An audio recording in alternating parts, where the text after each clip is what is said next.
Салам достор, бардыгы эле көзүм азылышат.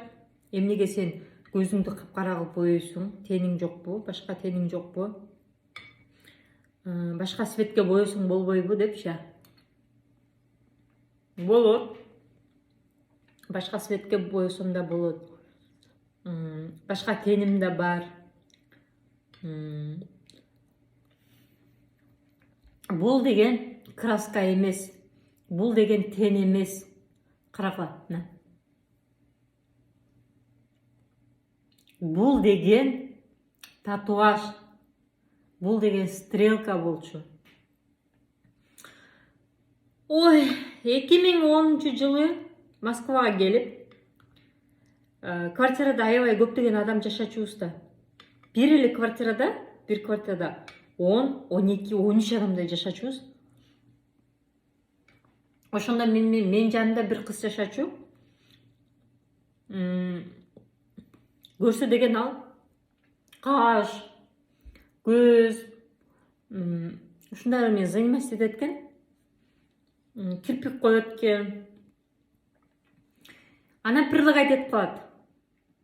Давай эми көзүңдү стрелка кылып берем депчи. Десе, анда деген жашпыз да.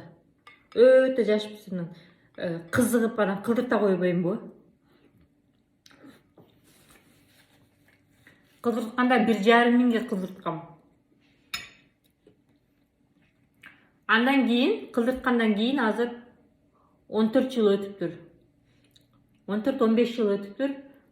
Бул өчпөйт дагы. Буну мага өчөт деп кылып берген. А бул вообще өчпөйт экен деп койгон.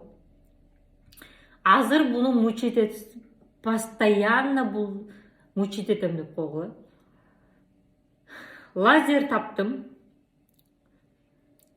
Ар бир удалять эткени, лазер менен удалять эткени 4000 сомдон. 3 жолу удалять эткиздим. Эми дагы где-то 4-5 жолу удалять этсем, анан толугу менен кетет дейт.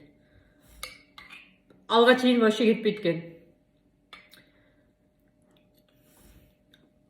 Мага ошо керек беле. 1,5 миңге кылып, ар бир удалять эткен 4000ден удалять этип. Мен негизи вообще боюнбойм, боюнгум деле келбейт. Зачем боюнуп? Эми элдер деле түшүнсө болот. Потому что деген көзүмдү көрүп аябай Шпакулевканы берет экен.